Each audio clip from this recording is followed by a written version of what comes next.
All right, man, so this is just a quick look at the LEDs working. I'm not going to show you what I had to do to the board. Well, I could show you.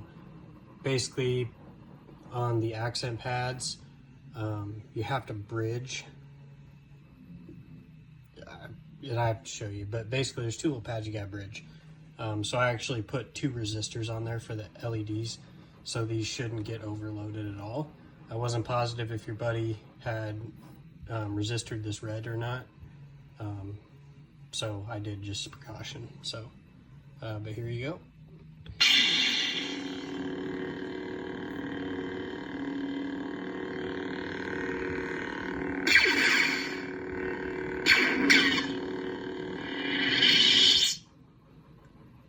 So that's pretty much it.